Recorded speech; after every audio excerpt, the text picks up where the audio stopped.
Thank you, Jan. I want to thank everybody for coming out again this year. If you recall last year when I tried to give my presentation, I had computer problems and the program never fired up. So this year I'm just going sans technology and just going to talk to you for just a few minutes, make things a whole lot easier.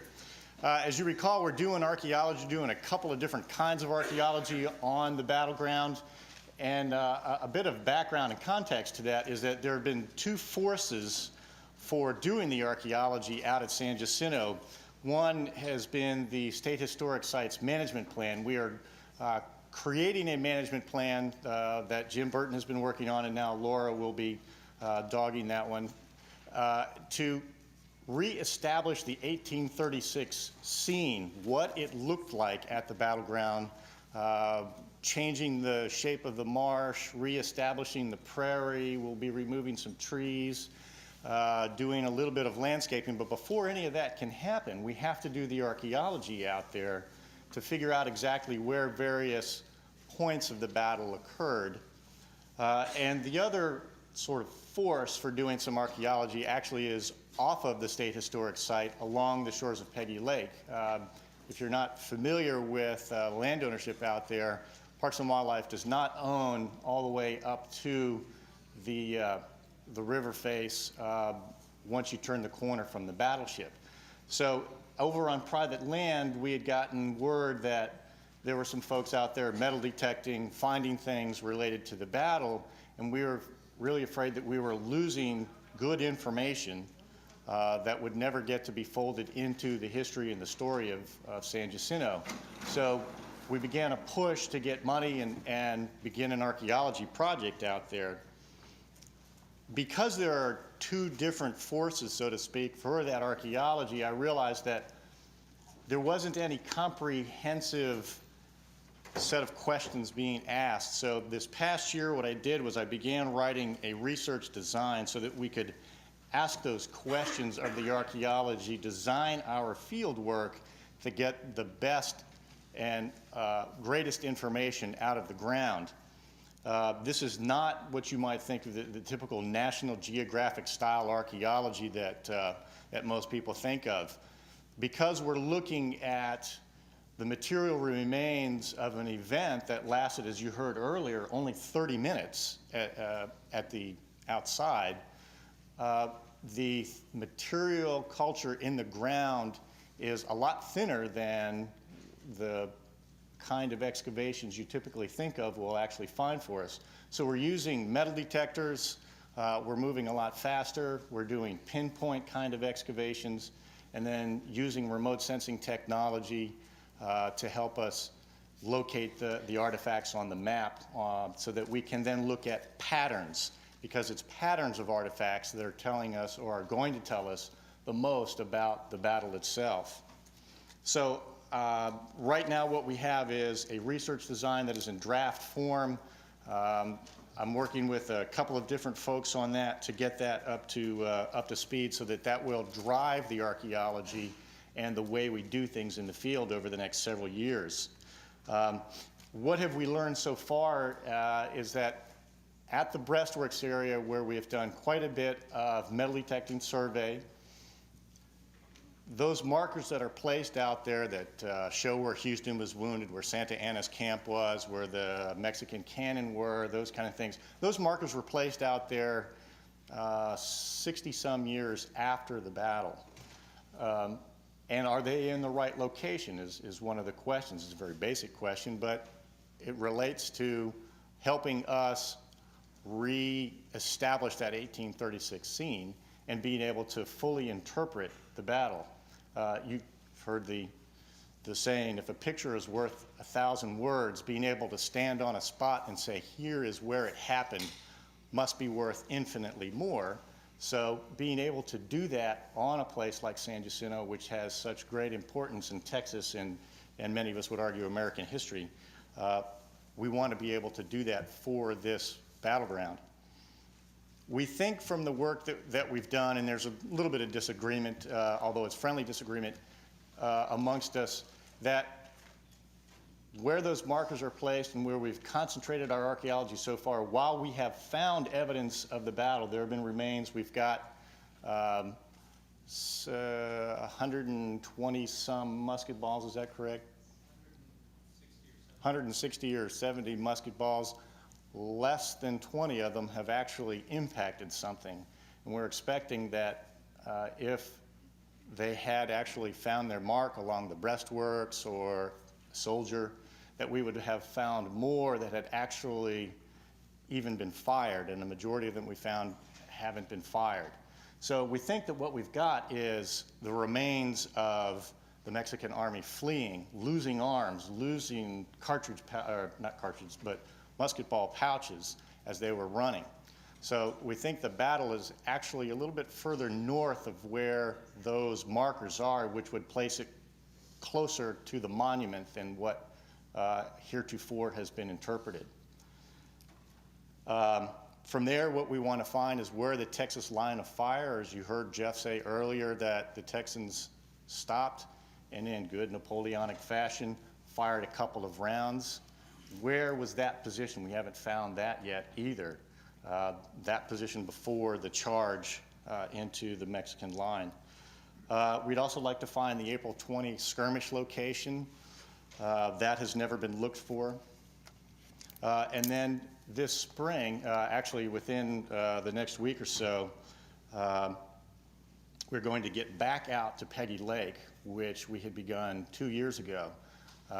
This phase of the work out at Peggy Lake is being done. The work is going to be financed under the generosity of the Houston Endowment. That is a very important part of the story out there, and because we don't own it, we are working very closely with two different land owners out there who are giving us permission. We're still having to go through the permitting process with the Texas Historical Commission, so logistically it's taken us a little longer to get this phase of it together than we would have liked, but we will begin getting out there again this spring.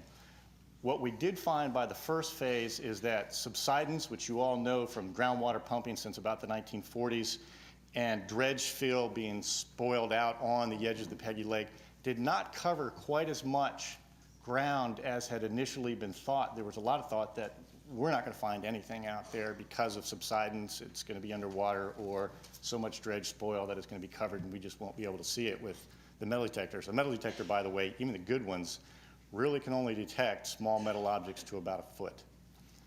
So if there's too much dredge spoil out there, it's possible that we wouldn't even be able to see those. However, we are working with Texas A&M University, who are one of the few research institutes in the world to own a particular kind of instrument called an EM68. It's electromagnetic detector. It's essentially a very, very large metal detector. There are only 8 in the world.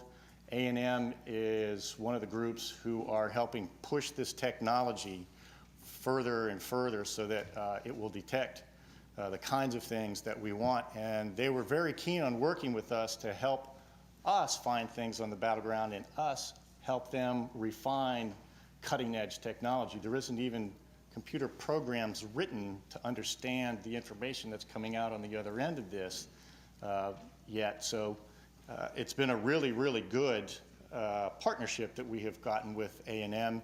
And just yesterday we were out on the battleground. I wasn't, but there were some folks out there who were helping to locate some of the hits that A&M's instrument found. We did find 1 or 2 pieces related to the battle. It is making us think that, again, that we need to go a little bit further north. Finally, my last comment is I just want to mention that the folks that are doing this in partnership with Texas Parks and Wildlife are 2 groups of highly trained and dedicated volunteers. One are archaeological stewards who are trained by the Texas Historical Commission, and a second group of metal detectorists, many of whom work with the Houston Archaeological Society, folks who just know those detectors really well. We have put those 2 groups together. Myself and Moore Archaeological Company out of Houston are helping to design the whole project, working with us. We're doing this on Saturdays, It is a fully permitted project through the Texas Historical Commission, and I hope that this time next year, with an updated computer, I will be able to show you even more of the things that we're going to find this summer and through the fall. Thank you.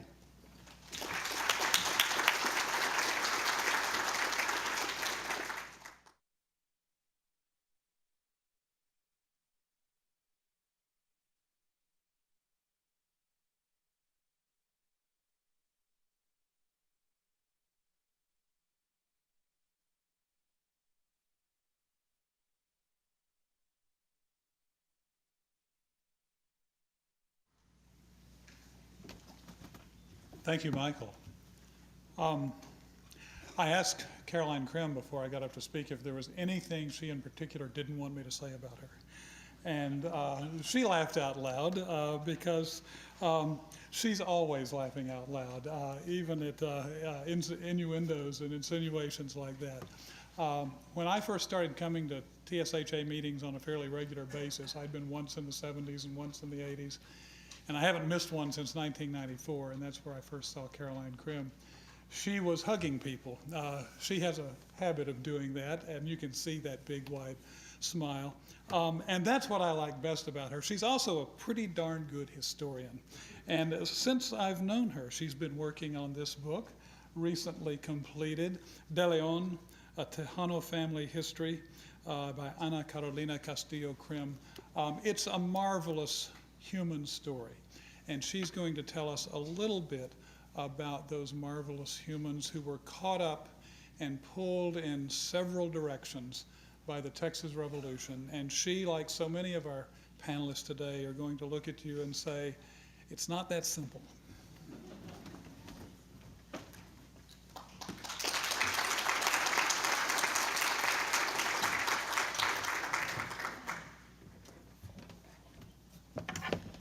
I just had a horror story told to me. I was honored enough to receive from the Sons of the Republic of Texas the Presidio La Bahia Award for De Leon, and I figured, you know, in proper style, since we were at Presidio La Bahia in Goliad, that I would dress as Patricia de la Garza, the wife of Martín de Leon, might have dressed. And one of my students, when we were working on reenactments for our folk festival, had found a portrait of Santa Ana's wife, Doña Tosca de Santa Ana. And it's a magnificent gold outfit with black satin lace and a black mantilla. And so we had actually produced this outfit. And so I was in the bathroom climbing into this thing with the hoop skirts and, you know, trying to hook and button and whatever. And one of the gentlemen from the Sons of the Republic of Texas caught me as I was coming out the door, and I hear they're now telling stories about me stripping down in the bathrooms at the National Convention. So sometimes you get a not so good reputation, but I apologize. Anyway, what I wanted to talk to you about today was the tremendous challenge that the Texas Revolution played for the Mexican Americans of Texas, the Tejanos. It was not just a revolution for them. It was not just liberty. It was a horrible, heart-rending, difficult civil war. It was not the kind of just, are we going to be free? It was a real problem for them. Now, just as a little bit of a background, I'll give you a little bit of the story of Martín de Leon. He was born in 1765 in Burgos, Tamaulipas, and I'll show you a map of that in just a minute. And he began his life, actually his father was probably well educated and wanted his son to attend the university in Monterey. And like so many of our sons, he said, gee, Dad, I think I'd rather go be a muleteer, which was something tantamount to, you know, maybe truck driving or something. So I'm sure his father was suitably horrified. But what muleteering taught Martín de Leon was courage, because the muleteers, especially in the northern sections of Mexico, it was like for the Indians that were still throughout these northern areas of Mexico, it was like having Walmart on hooves. And so the Indians, of course, saw these muleteers as a chance to certainly pick up a few extra goodies that they might not have had. And for the muleteers, it was a constant battle to try to hang on to the goods that they had been given. He also, of course, later goes on to become captain of the militia. Now, this is an important point. If you became a colonel, that meant that you were of the upper classes, a Creole. If you only became a captain, that meant that you were probably not of the upper classes. So in this case, Martín de León only made it to captain. Now, what does this say about Martín de León? It says that he was a self-made man. He made himself into what he was. It was not something that was given to him as a birthright. So Martín de León, by being a captain of the militia, and I know the de León family would dearly love to have had him be a general, but he wasn't. He was a captain, and that means that he was a man who believed in self-promotion. He believed in making your own way. Now, where does that place him?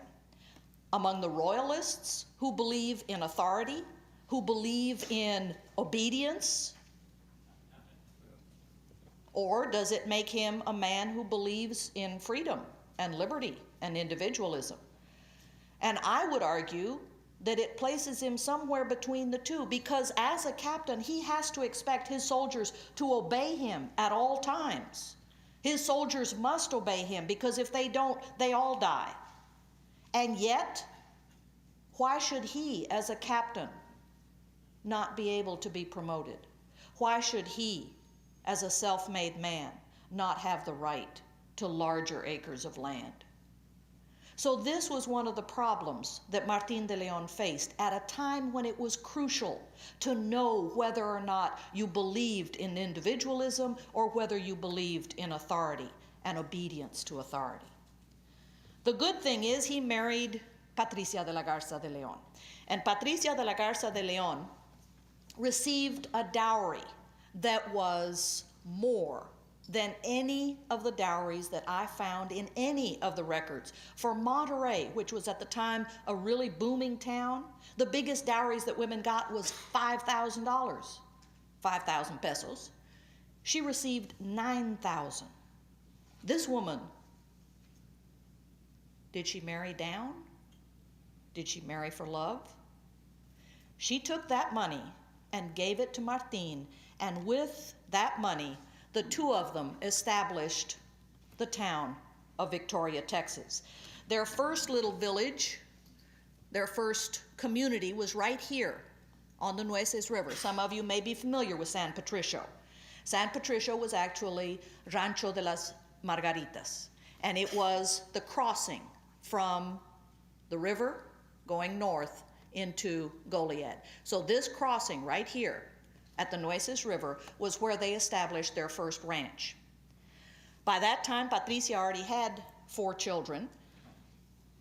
And I will point out here, this is Burgos, this is Cruillas, and then down on the coast is Soto la Marina. Patricia was from Soto la Marina, and Burgos was where Martín de León had served in the military. So Burgos then, at the outer edges of the Escandon settlements, was used primarily to protect from the Indians. And that's why he became so important in the little town of Cruillas, where his father had lived. Soto la Marina, which had been the center of trade for the Escandon settlements, was obviously a place of considerable wealth. It is not today, but it was at that time. And it was from there that they then moved north to establish the ranch, Rancho Santa Margarita, on the Nueces River. Now, poor Patricia, every 2 years, ladies, you know what I'm talking about, every 2 years. And they all survived, which was incredible. And this was, mind you, scuttling back and forth between the Nueces River and Soto La Marina, and the Nueces River and San Antonio, and the Nueces River and Goliad. This woman was on horseback more often than she was off, and yet she still had 10 children. Now, the important thing about these children is that when you have this many kids, are they all going to agree? You think? Probably not. And so this is what we're going to look at. What we're going to see is the differences and the splits that begin to happen in this family. Now, what we're looking at is right down here. This is Victoria. Notice it's very small. It is one of the smallest of the impresario settlements, but because it was small, it was successful. Austin, Stephen F. Austin's, was the only other successful impresario settlement. Why were the others not successful? Because they got greedy. They wanted to bring in 600 families. They wanted to bring in 400 families. And the problem was that frequently when people in the United States heard that there was a league and a labor, 5,000, almost 5,000 acres, 4,428 acres plus 177 for your farm, they thought, oh, goody, goody, let's go get some land. The only problem is there are Indians who are going to take your hair. There is cholera that is going to kill you before you get there. There is yellow fever epidemics. There is all sorts of horrible things. And so word filters back. And so suddenly you find that people are maybe not that willing to go. And so sure enough, what begins to happen is that these impresarios who had thought they were going to be able to get 5,000 acres are suddenly short settlers. Martín de León, however, wanted only one thing. Remember those 10 kids? Now you can give each and every one of those 10 kids his own ranch. And that was the entire point of Martín de León's colony. The important thing about his colony, however, is that he also accepts practically anybody who comes along. German, French, Polish. He even had some Anglos who had gotten there before he did, actually. John Lynn and his family, the Irish. Irish Catholics loved coming to Martín de León's colony. So Martín de León's colony, from its inception, was a multinational colony. Now, granted, by the time he started settling Victoria, he was in his 60s. And, you know, sometimes when we get to that age, we get a little cranky, and sometimes we get a little unhappy with people when they don't do what they're told. And sure enough, Martín de León got a reputation for being a little cranky. And, of course, what happens is that Victoria colony becomes probably a hotbed for problems with Austin's colony, with Green DeWitt's colony. And what happens is that a lot of the settlers for Green DeWitt's colony are suddenly coming right through the Victoria area to settle up here at Gonzales. And they stop before they get to Gonzales. And suddenly Martín de León settlers are saying, hey, wait a minute, who are these people? Here they are coming through here. What are they doing? And Green DeWitt, who is happily in New Orleans, frequenting, some people say, the local watering holes, Green DeWitt was too busy to worry about his people, and so it is usually his own surveyor who is going to be taking care of these people. And when they find out that the Indians are coming down from this area, most of the people at Gonzales head right straight back for the coast, which was illegal, and wind up settling down on the coast at Old Station. So Martín de León is going to wind up in conflict with Green DeWitt. He's also going to wind up in conflict with Austin, and here we run into, for the first time, Fernando. Now, Fernando, and what I've done here, in the blue are those who are going to side with the Texans. In the yellow are going to be those who refuse to side with the Texans. So let's look just briefly at some of these different people. We're going to look at Fernando first, and notice that right up here, he was married in 1823. His wife died in 1825. He will spend the next 30 years of his life alone, under his mother's tutelage, under his mother's control. When I first ran into Fernando, I had started looking at court cases, at deed records, and I ran across a Patricia Garza will.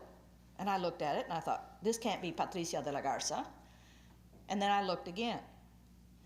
The first name on her will was to Fernando. I leave the $1,000 that he owes me to be collected by his brothers and sisters. Whoa, hello, what have we got here? Fernando got crossways with his mother. Fernando, as the oldest son, should have been the leader, should have been the man who led the family. After the Texas Revolution, he had become totally opposed. And this is going to be one of the problems that we're going to run into.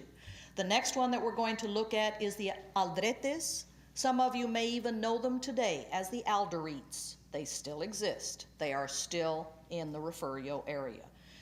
Likewise, Silvestre is going to go on to become quite well known. Desiderio Garcia is going to die fairly early. Felix is actually from whom most of the De Leon family is descended today. Agapito is going to be shot and killed by a man that some people know as Mustang Gray. Rafael Manchola, as we have just found out, Loretta just told me that they're going to be putting up a marker. Rafael Manchola was the one who helped to change the name of Presidio La Bahia, or La Bahia, Espíritu Santo de la Bahia, to Goliad. And it was Rafael Manchola who did that as part of a representation for Hidalgo. Now, the two men that really matter are right here. Jose Maria Jesus Carvajal and Plácido Benavides. Jose Maria Jesus Carvajal is on the back of the handout that you all received. And you'll notice that Jose Maria Jesus Carvajal is going to be a tremendous influence, as we're going to see in just a little bit. Now, one of the things about Jose Maria Jesus Carvajal, he is going to be one of the leaders in the battle against Santa Anna. Why? What did he have against Santa Anna? I started looking at the records. He had been born and brought up in San Antonio. His mother had 7 children. And I started comparing dates. And in 1811, when San Antonio went up in revolt against the Royalists, Jose Maria Jesus Carvajal was 5 years old. And when I started looking at the records, sure enough, Lieutenant Antonio Lopez de Santa Anna had been with General Arredondo, who came to San Antonio and began massacring anybody who had revolted. And so in this case, it turns out that Jose Maria Jesus Carvajal, at 5 years old, had been forced from his home. His mother had been taken and locked with the other women into the barracks, where they were forced to grind corn into meal for the tortillas for Arredondo and his soldiers. A 5-year-old boy, scared, hearing the shots that he knows are killing uncles, brothers, fathers, friends, fighting for food in the corners. A 5-year-old boy. You know that Santa Anna is always going to be a horrible nightmare. for Carbajal. Plácido Benavides, on the other hand, came with 3 of his brothers, Nicolás, Eugenio, and Isidro, and the 4 brothers had settled in Martín de León's colony. Plácido Benavides was a young man who was very dedicated, very well educated. He was actually the teacher for the colony.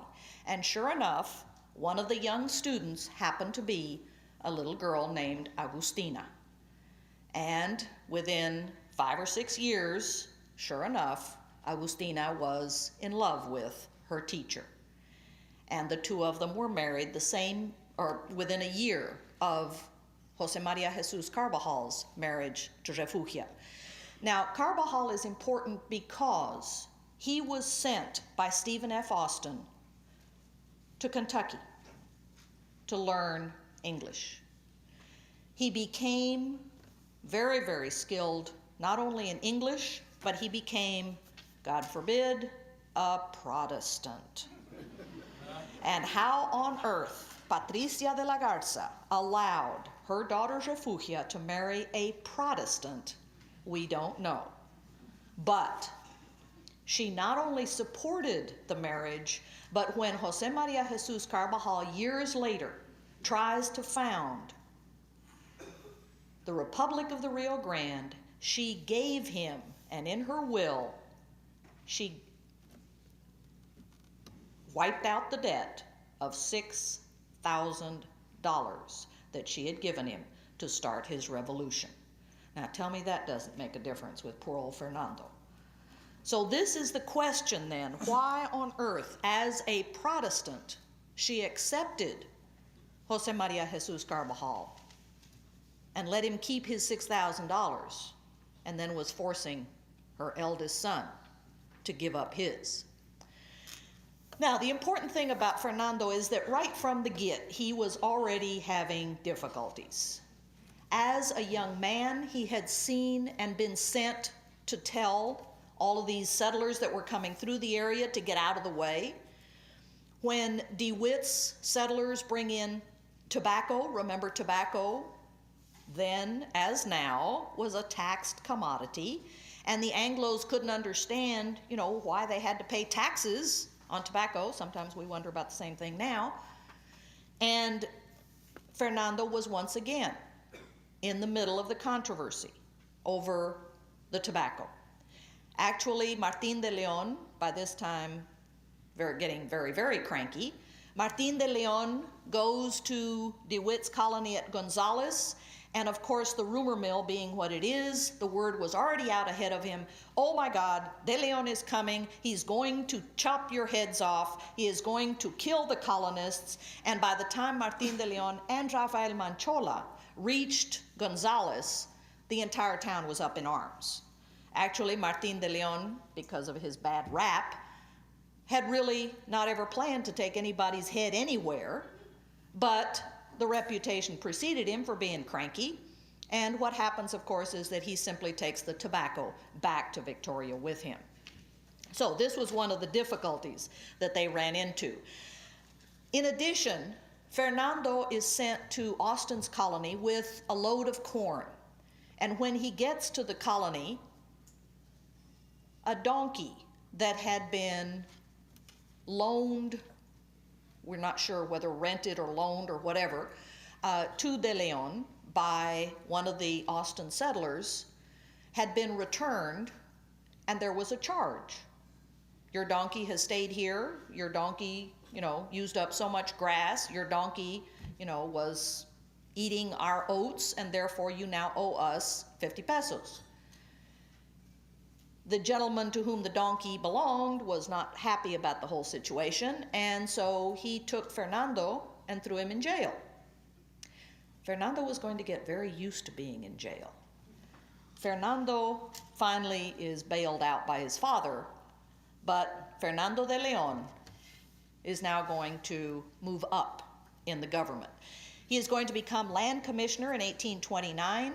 This means that he now has the right to grant lands to whoever he likes. He also, with Plácido Benavides, has become really, really good friends. Plácido Benavides and Carbajal are both of them going to begin to turn against the Mexican government. Now, this is a political situation. It's not a case of liberty, it's not a case of freedom, it's a political situation. You have the Democrats and you have the Republicans. In this case, you had the Centralists and you had the Federalists. And what happens is that by 1831, the Federalists are back in power. And in this case, Carbajal, when he is jailed at Anahuac, Anahuac. When Carbajal is jailed at Anahuac, what is going to happen is that Carbajal is going to get very much opposed to the government. But by marrying into the De Leon family, the De Leon family now has to decide whose side are you on. These two men, Plácido Benavides and Carbajal, are both of them going to be liberal Federalists. So who do you join? Do you join them, or do you stick with the Royalists? And this is going to be the biggest difficulty. Now, in 1833 and 34, cholera strikes the colonies, and Martín de León dies. With Martín de León out of the way, now suddenly you've got the whole family that is going to have to decide what to do about the difficulties. Fernando, Protestant, perhaps? I don't know what happened. But Fernando is going to join his brother-in-law, José María Jesús Aldrete. He's going to join his brother, Silvestre. Desiderio Garcia, however, is going to say, absolutely not. This is illegal. We are rebelling against an authorized government. We cannot do this. Felix also is going to say, absolutely not. I will not rebel against a legally authorized government. Rafael Manchola, who had at first had sided with his brothers-in-law, now decides that he cannot support this independence idea. Carbajal, of course, is going to be siding with Plácido Benavides and with Fernando. Now, Francisca we don't mention because Francisca, remember, as the youngest daughter, she is not to marry until her mother dies. And sure enough, she does. She marries when she's 36 years of age, has one child, and dies. Rather sad. Carbajal, because he is so adamantly opposed to Santa Anna. Remember, in 1834, Santa Anna has just changed the government. Now, is this unusual? Is this something surprising? Think about the United States government. Think about the first kind of government that the United States had. What was it? The Articles of Confederation, was it not? A states' rights constitution. States' rights, power to the states. What is the first constitution that Mexico had? The Constitution of 1824. What is it? A states' rights constitution. Does it work? It doesn't. Did the Articles of Confederation work? Nope. So both of them are going to have to be overturned. The difference was that in the United States it took 2 years and finally bribing New York and Virginia in order to get it passed with a Bill of Rights. What does Santa Anna do? He says, sorry guys, we have a new constitution. And if you don't like it, I'm going to stomp you into the mud. And that's exactly what he does. What happens in Zacatecas? Zacatecas goes up in revolt in 1834, and Santa Anna goes over there and massacres people who oppose him. So in this case, Carbajal, when he goes to Monclova, he is going to be opposing Santa Anna and his new centralist constitution. This is going to put him immediately at odds with Santa Anna. Meanwhile, Benavides is going to join Juan Seguin. And you all know that in December of 1835, they fight against General Cos and defeat General Cos. And actually, when you read Stephen Hardin's book on the Texian Iliad, What was happening to poor old Stephen F. Austin as a general? What happened to him at San Antonio? He begged, he pleaded, he asked the soldiers, please let's attack, please let's attack. Did they attack? Nope. Stephen F. Austin finally gave up. He left. He went to New Orleans to collect money. He says, well, maybe I'm better at earning money than I am trying to get these military to attack. It's Deaf Smith that finally gets the military to attack. So in this case, Benavides and Seguin are the two obedient followers who will do whatever it is that is necessary to keep the Texian army going. They do defeat General Cos in December of 1835, and everybody thought, oh, thank goodness, it's over. Carbajal knew better. Carbajal knew that Santa Anna was going to be coming.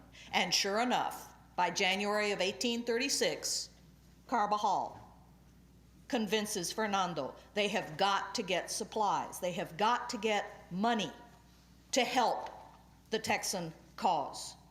And so sure enough, they take horses to New Orleans, and they brought back tons of equipment and supplies and guns.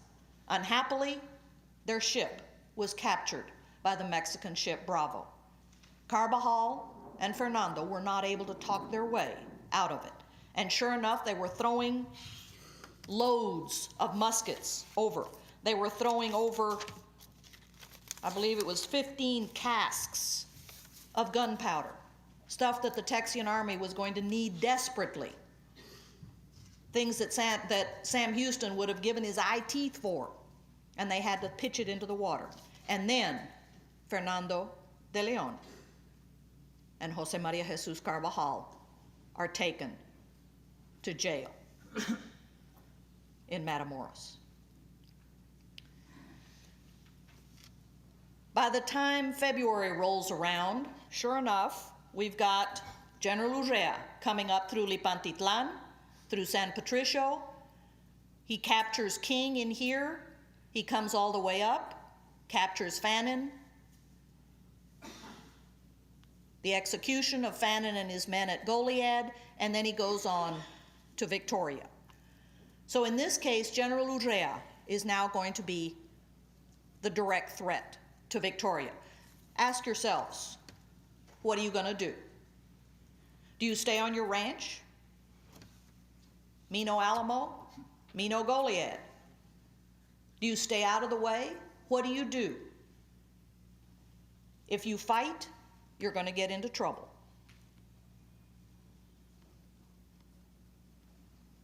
By the time Santa Anna and Urrea are in Texas, Benavides, and this is one of the things that until you look at history from your own perspective, I was looking at the records for what was going on, and sure enough, Plácido Benavides requests permission at Goliad to go to Matamoros, and I had not put the two things together until I suddenly looked at the dates. And I said, why was he going to Matamoros? Yes, it was a spying mission, but who's there in the jail? His two brothers-in-law. And sure enough, he manages to rescue both Fernando and Jose Maria Jesus Carbajal. Some of his men were captured in the escape, but at least Benavides, Plácido Benavides, does manage to save both Fernando and Jose Maria Jesus Carbajal. Fernando was very good friends with John Lynn. And when John Lynn leaves to join Sam Houston at Gonzales, his family is left, literally, with nobody to care for them. And it is Fernando who takes care of them. However, because of his support of the Texians, Fernando is thrown in jail. Benavides has gotten a really, really bad rap for having found Isaac Hamilton, one of the survivors of the Goliad massacre. And Isaac Hamilton was loaded up in a cart, and Benavides was trying to take him with him to Victoria when he was surrounded by a troop of Mexicans. What would you do? Can you fight back? Can you run? You're surrounded. What Placido Benavides did was very coolly, he just asked for a receipt for Isaac Hamilton. He said, "This is a prisoner that I've just captured. Here, you can have him." Isaac Hamilton hated him. From then on out, Isaac Hamilton survived, and Isaac Hamilton threatened to kill Placido Benavides from then on out. As a matter of fact, every time I go to Victoria, they have a guy that dresses as Isaac Hamilton, and he goes around asking, "Where's Placido Benavides?" So I tell him, well, sorry, it happens. Now, by this time, Seguin and the Tejanos, of course, have gone to help at San Jacinto. Why did the Mexicans turn against other Mexicans? Because they weren't Mexicans, they were Texans. They were Texans just as much as any Texans who had just come across the border, if not much more so. They didn't want Santa Anna and the Centralists as rulers. These Mexicans, Texans, wanted their states' rights. Unhappily, for the De Leon family, who are you going to be loyal to? By the time General Rusk arrives in Victoria, he throws Fernando back in jail for having helped the Mexicans. Fernando, of course, by this time you would think he was getting used to jail, decides, along with his mother, that they are going to leave for New Orleans. They leave for New Orleans, and the family does not return for 10 years. From June of 1836 until 1845.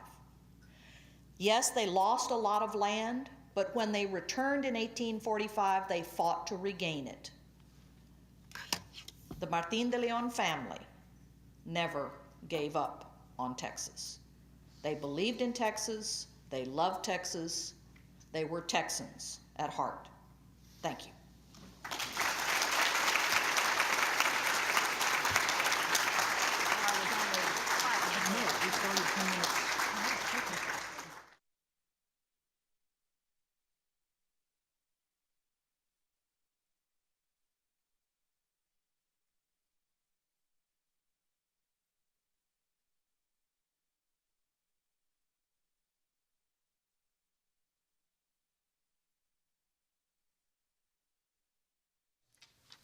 Ed Miller. I was asked to review this book. I need my prop. I was asked to review this book, Ed Miller's wonderful New Orleans and the Texas Revolution. Ed is a theater critic. Not really, it doesn't say that in his bio. But most people who describe the Texas Revolution like the theater critic who goes to the theater and sits front row center and tells you what the people on stage are projecting to them. Not Ed. Ed is just off stage and behind the curtain in New Orleans. And in this book, he retells the history of the Texas Revolution as seen by the people in New Orleans, and not just the people reading the newspapers, the people who are the movers and shakers. This has a very bold thesis. The bold thesis that he will elaborate on is that the people in New Orleans and their plans for the Texas Revolution were probably driving events in Texas during the Revolution more than the Texas leaders and more than the Anglo-Texan settlers, and certainly more than the Tejanos that Caroline has just talked about. That's a very bold thesis. But what do you see when you're off stage just behind the curtain? You see the people who are pulling the ropes. You see who's talking to whom behind the scenes. And you see what people look like with their makeup off. And that's the story of the Texas Revolution that Ed is going to talk about, and that he talks about in great and amazing detail in his book, New Orleans and the Texas Revolution. I will just tell you the one thing I didn't know from reading his bio. That's because I've been living in North Carolina too long, and that's where the heck is Judson? Judson is in North Bayer County. and he and I agreed that one particular barbecue place there has really gone downhill. It will remain nameless.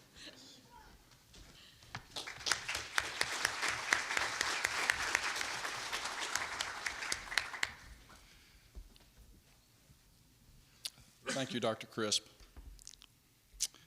12 days after the Battle of San Jacinto, the officers of the victorious Texans sent a petition to General Houston.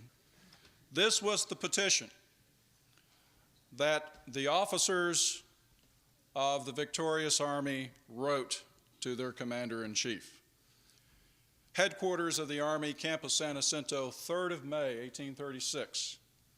To Major General Sam Houston, Commander-in-Chief, Sir, we, the undersigned officers of the Army of Texas, under your command, beg leave, through you, to present to Colonel William Christie of New Orleans a saddle and bridle said to have belonged to General Coss, taken in the Battle of San Jacinto on the 21st of April, and to assure him, not Coss, but Christie, Coss, our heartfelt gratitude towards him for the zeal used by him in our favor in our darkest days. New Orleans in the early 1800s had a history of being a melting pot of exiles and rebels. With the upheaval of the Spanish Empire in the early 1800s, New Orleans figured prominently as a launching point and a place for the raising of funds and volunteers to do the bidding of many of these revolutionaries whose agenda was to overthrow this empire and to exploit it in the process. So it was not unusual for the citizens of New Orleans to witness efforts by those who tried to win supporters for their plans in their city. In most cases, there were strings attached to the money, the supplies, and the men in exchange for some kind of investment return, such as privateering on the Gulf of Mexico, or eventually Texas land, as in the case of 1835 and 36. When Texas erupted in revolution in 1835, New Orleans was the closest and largest port in proximity to Texas. And so much of the men, the arms, the financing came through that city. So it was not unusual to see that Colonel William Christie was the recipient of the saddle and bridle of General Martin Perfecto de Coss. Now, I chose this saddle mainly to give you a conjectured idea of perhaps what the saddle might have looked like.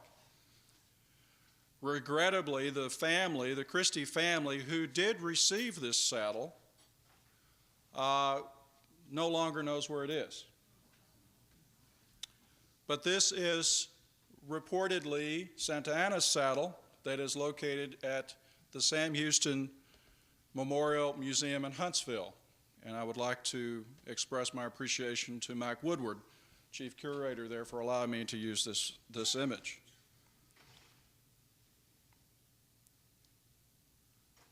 It is also an interesting note that one of the officers who signed this petition was a newly commissioned major in Colonel Henry Millard's regulars. And he was also, just happened to be, an old friend of William Christie's. I might also add that Sam Houston was also an old friend of William Christie's. And this is William Christie. I'm sure many of you who have done research and you've done work in history would probably agree with me that in some cases the preponderance of things that you discover that are significant are by sheer luck, are completely by accident. And I can tell you that the information that I found from the family of William Christie, even finding the family, was sheer luck. You'd think that, well, surely you wouldn't go to a phone book and just pull out the New Orleans phone book and look up the name Christie and see if there's any connection. But at that point, I was beginning to run out of leads. I had time, a little bit of time left over one evening, and so I decided I'd just get the phone book out and start calling Christies. This strange person from San Antonio was calling to find out if there was any relation to William Christie. I came to the E's, Edmund Christie, Metairie, Louisiana. Called the number. Very nice lady, very genteel, answered the phone. I explained who I was. She said, yes, in fact, my husband is Edmund Christie, and he is a direct descendant of William Christie. And we would love for you to come over before you leave and come by and visit with us. I set up an appointment, went over to their townhouse in Metairie. As soon as I walked in, I could tell that William Christie still dominated his family. On the front entryway table were artifacts of William Christie. He was also the hero, a hero of the War of 1812, so they had some things that were relating to that.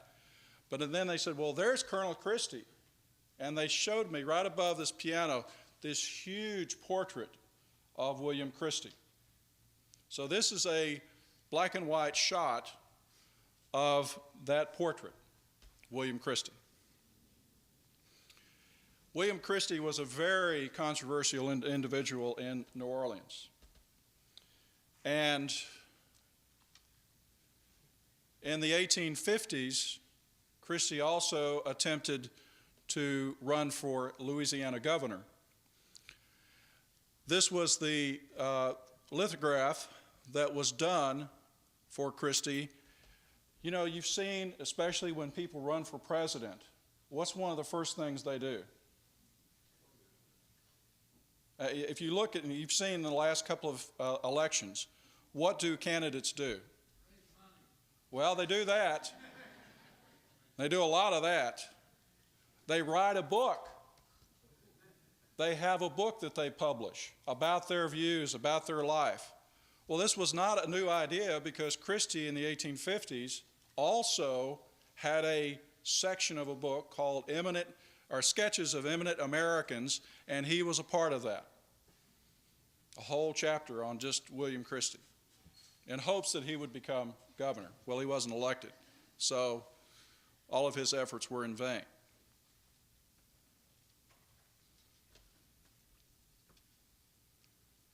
What I would like to take a little bit of the time that I have with you is to look at William Christie, but also look at this other person that I mentioned, this newly commissioned major who had signed the petition to Sam Houston.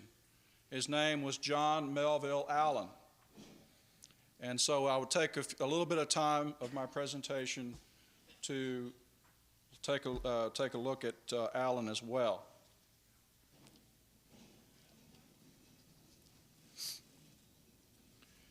As I just stated, Christie was a controversial individual. He had moments of great philanthropy that could make a person very proud. He and his wife both contributed to the establishment of an orphanage in New Orleans.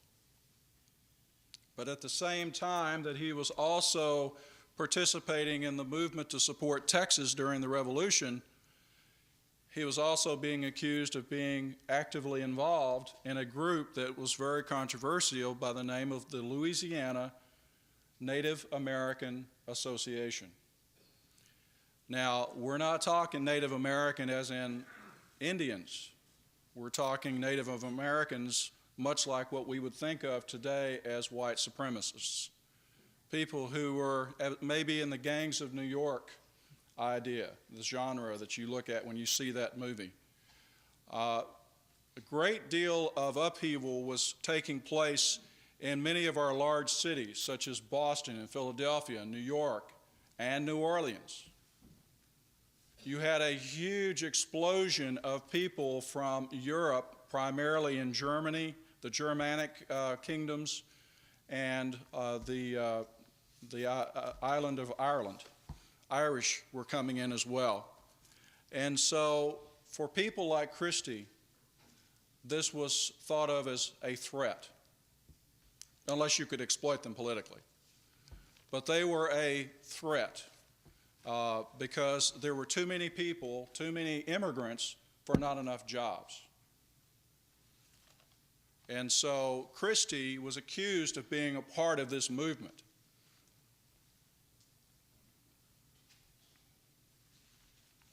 The only problem is, even though he denies having any involvement with the Louisiana Native American Association, they published two pamphlets, 1836 and 1839.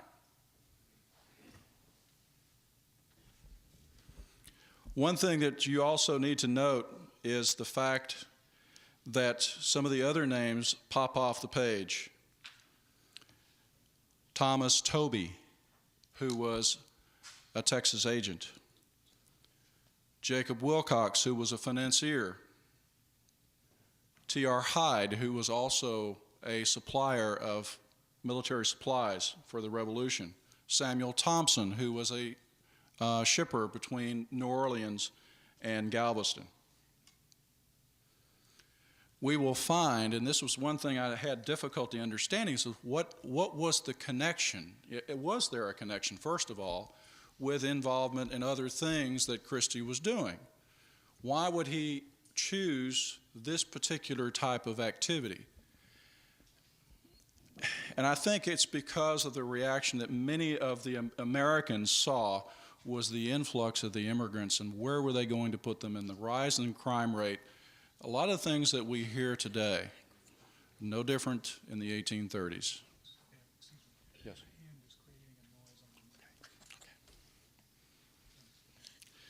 So, that's one thing that is very controversial about William Christie. He was also tried for filibustering in February 1836. Now, one thing that Christie made sure of is to have the proceedings published at his own expense because he was acquitted. The other thing that I thought was rather ironical about this whole trial is that he was only tried for his involvement with sending troops to Tampico, Mexico, not the New Orleans Grays, who left a couple of weeks before them. There was definitely a perception in New Orleans that Texas already was no longer a part of Mexico, simply because he was not tried for any of the involvement with the New Orleans Grays. He was tried for his involvement with the Tampico expedition.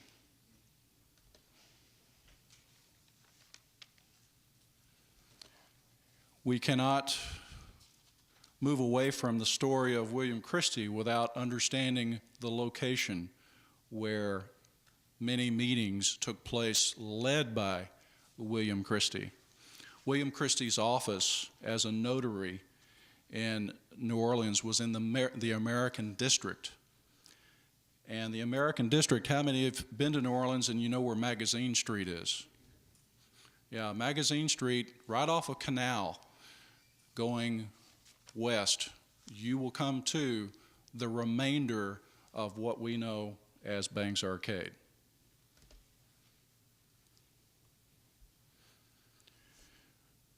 To understand the relationship to the French Quarter as we know it today, the Bend, as we call New Orleans the Crescent City, the main part of that bend is where we see Jackson Square today.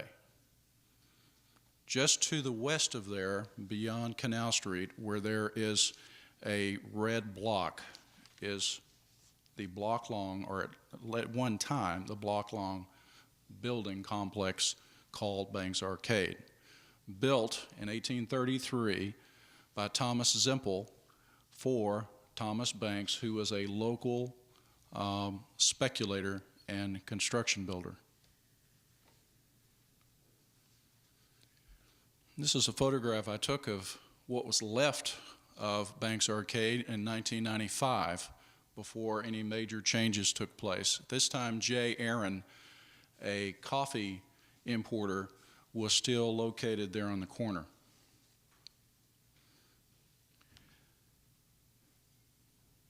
The other part of the, I'm sure that some of you are wondering, is, well, what happened to a block-long building by 1995? It was only this portion of it left. During the course of 150 years, either fires destroyed large sections of it, or it was torn down because of new building, and by 1995, this is all you saw. Now, one of the trademarks to this building was a glass-roofed mall or alleyway that was covered over, known as an arcade. Now today, our kids know arcades as something completely different than what was defined as arcade in the 1830s. But this was the alleyway that at one time was the location of many offices, such as Christie's, that people would sit out, have coffee, smoke their cigars.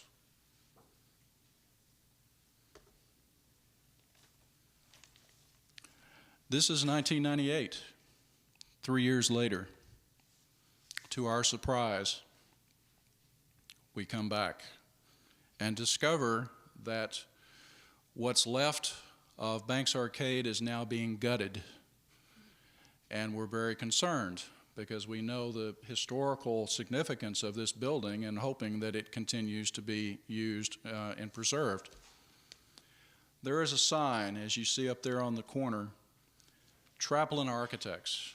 It's again one of those moments of luck. I told Marie, I said, all right, we're going to call these folks and find out what's going on. So I call and I get the office manager for Traplin Architects, George Anglada, and I tell him who I am, what I'm doing, and he said, I'll be right down. I'll give you a tour. So he opened up the gates, the fencing, took us in, and we actually got to see some of the original architecture. The flooring is still, cypress flooring is still being used today. It is still in excellent condition. So to find out what happened, that section, that is the existing section, is now the St. James Hotel. So you can actually go to New Orleans and stay at the St. James Hotel, which was once a part of Banks Arcade. Now, one thing I would like to be sure to point out here is Brainerd's Coffee House. Brainerd's Coffee House was the main meeting point for many Texas meetings that took place mainly in 1835.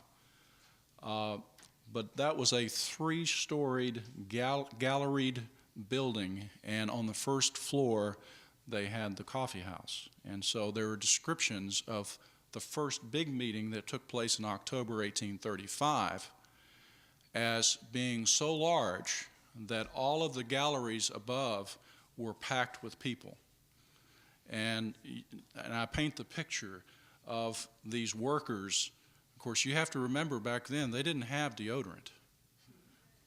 And so you have this mixture of smells, this large, and this is October in New Orleans. So you can imagine what the smell may have been like with the mixture of cigar smoke. So the place was packed, they met, and none other than William Christie was named as the chairman of the Pro-Texas Committee. Also at this meeting, they called for volunteers.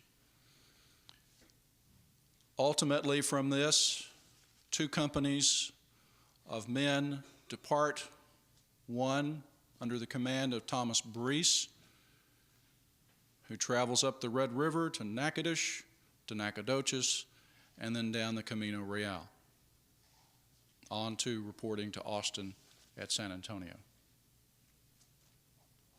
You have another group who leaves on the coast and arrives in Quintana under the command of Robert Morris and William G. Cook. They go through Goliad and finally make their way to San Antonio and report to Austin. Many of those men arrive in enough time to be able to participate in the siege and storming of San Antonio. Now, there is another group that has its origin and beginnings with a group of people who were also in New Orleans at this time, Mexican Federalists that Dr. Crimm was referring to. Jose Antonio Mejia,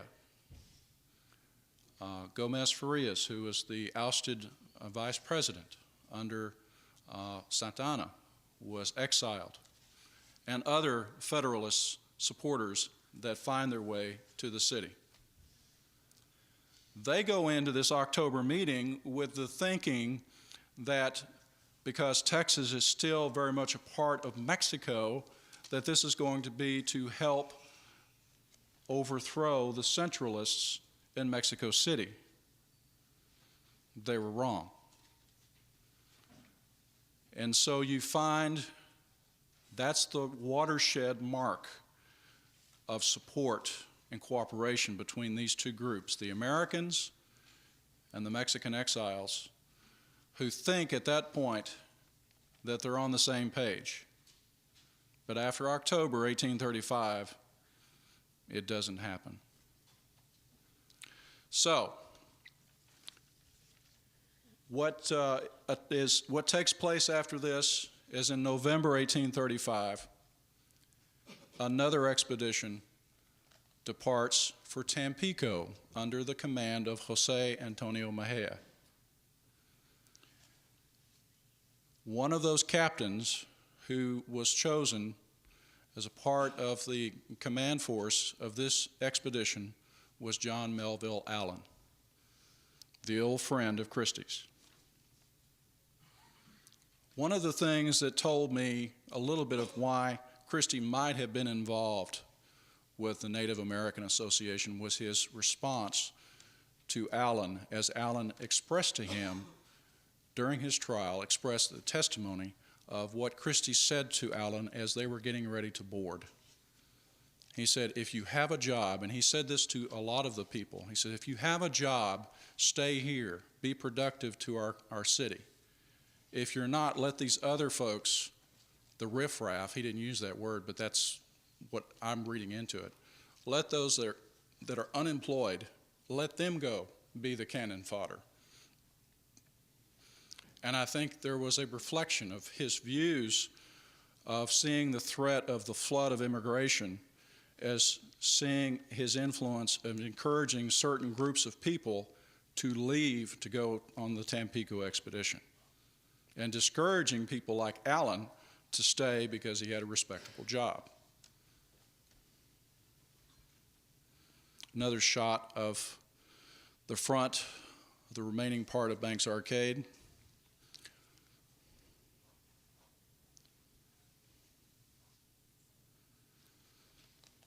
This is one reason why I wanted to recognize my wife, is she hand-painted this flag for me. We did as much research as we could find from Joseph Hefter's description of the flag in Mexico City. And when this is probably what we know about this episode, is the New Orleans Grays and their involvement with the siege and storming of Bear and at the Alamo and at Goliad. Most of them do die at the Alamo or at Goliad. So we also know this flag as being the only known flag to have been captured by Santa Anna at the Alamo on March 6, 1836. And of course, the whole idea, you would see why he would want to preserve this. first company of Texan volunteers from New Orleans, showing proof for him and local consumption back in Mexico City that the Americans were behind this effort to overthrow the government in Texas. Two of the leaders in this Tampico expedition that deserve mentioning. One on the left is George Fisher, a Hungarian who changes his name when he comes to the United States. Very ambitious person, very strongly Federalist. And Jose Antonio Mejia, who served with Santa Anna in the early 1830s, also owned vast amounts of land in Texas at this time as well.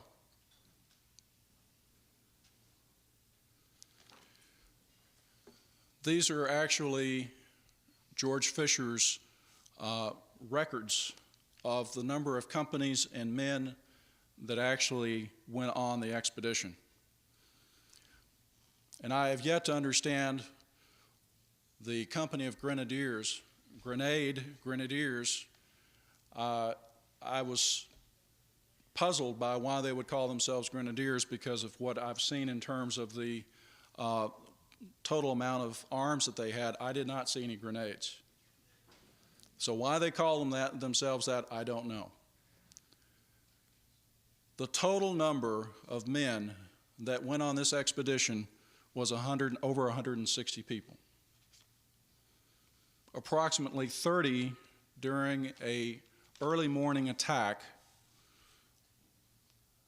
actually are captured. Some of them are Americans, and none other than William Christie, when they write their letters, they blame William Christie for their being captured and being tricked into going on this expedition, being told they were actually supposed to be going to Texas, but ended up in Tampico. So Christie, this is when Christie is indicted and is put on trial.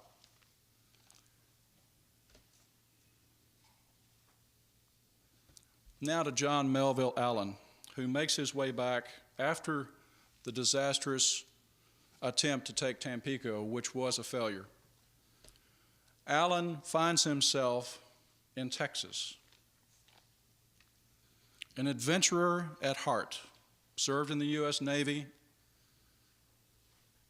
Greek independence in the 1820s. I just stated Tampico expedition, and he becomes a commissioned captain in the Texas Army. He is also sent by Sam Houston back to New Orleans as a recruiter, and ultimately also becomes a privateer, the first mayor of Galveston, and also U.S. Marshal until his death in 1847.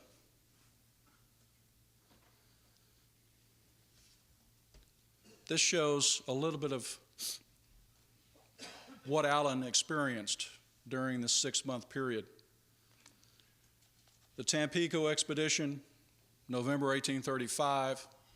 After that disaster, they make it back to Velasco and then ultimately to Brazoria.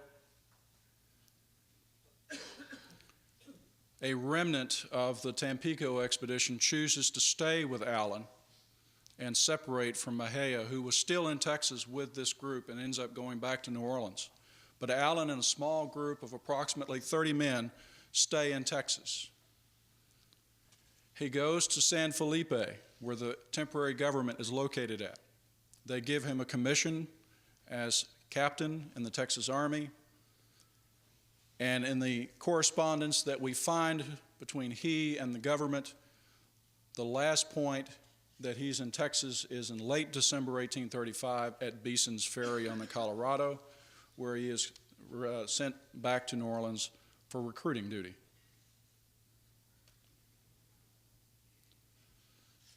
Ultimately,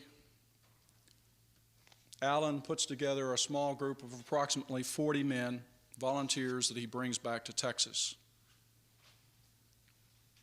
This is March of 1836. By April, right before the Battle of San Jacinto, Allen joins Houston. Now, one thing that I found very puzzling, there are approximately 38 names that were with Allen when he identified the volunteers who rendezvoused with him in February to get them ready to ship them off to Texas with his supplies. None of those names are listed on the rosters of any of the San Jacinto veterans. And I don't understand, other than maybe they decided to stay to guard baggage, guard supplies, weaponry, and that they waited until Thomas Jefferson Greene came on the scene and came in with them. Because they show, many of these men do show up in May and June of 1836 after the battle. So that's my loose theory of why these men were not listed with Allen at the battle. These are some of the things that Allen brought back with him: 60 cavalry swords, 4 wall tents, 3 cases, 72 muskets and bayonets at $9 apiece, 100 knapsacks, duffel blankets, and 189 banyan jackets. Something else I thought was interesting was his affiliation with the Twin Sisters. A letter that he wrote from Brazoria on March 31st, 1836, he wrote Houston saying, "I have been now 3 days at this place with 40 men, 2 fine field pieces and 1 howitzer with 160 shells and 800 round shot." And at the bottom of this communique, he writes, "Reports change from station and arrival of ordnance, the Twin Sisters at Brazoria." Was he the one that brought them? I believe he was.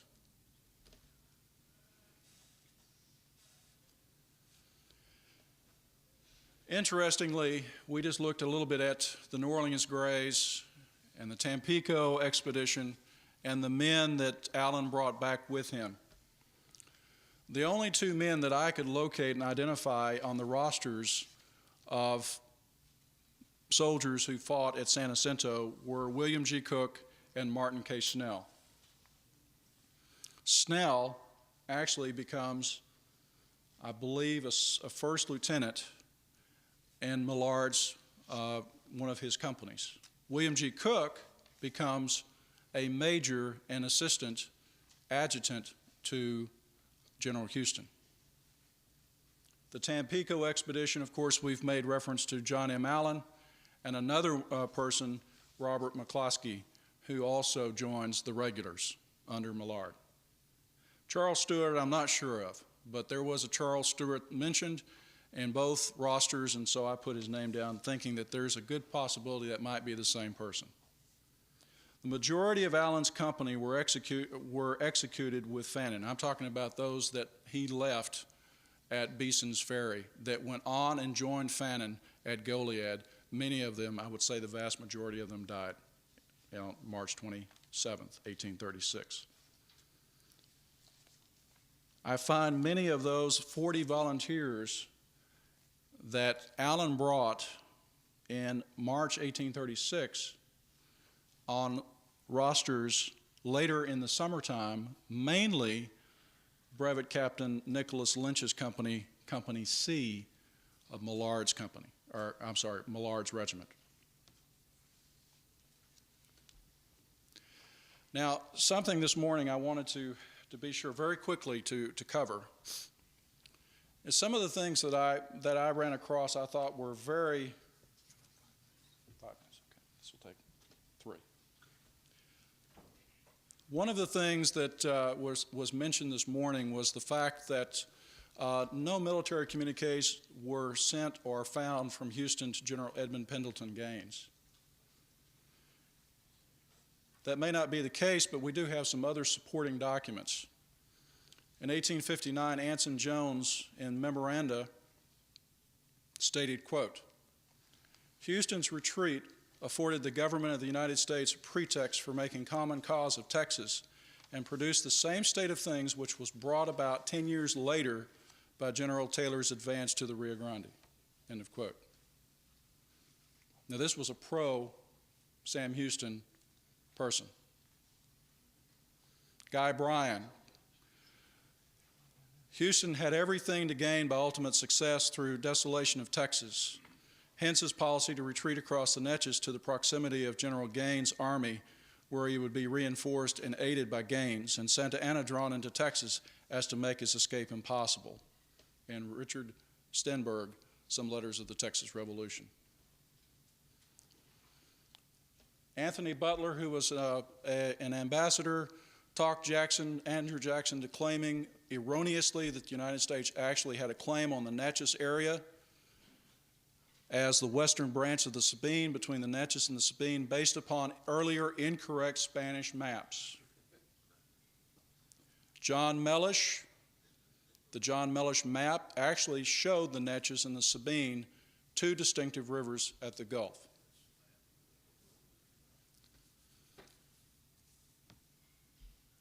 Houston and the Nacogdoches landmen.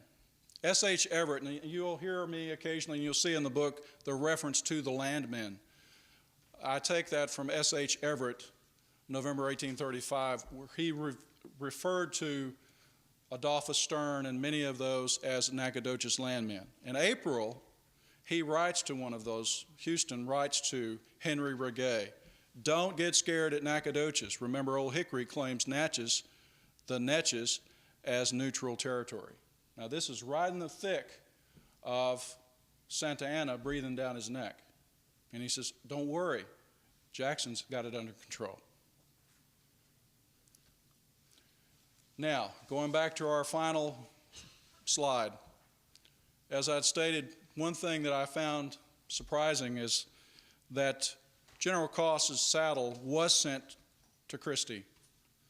And Christie, in the local newspapers, wrote a response thanking the officers of the Army for their generous gift.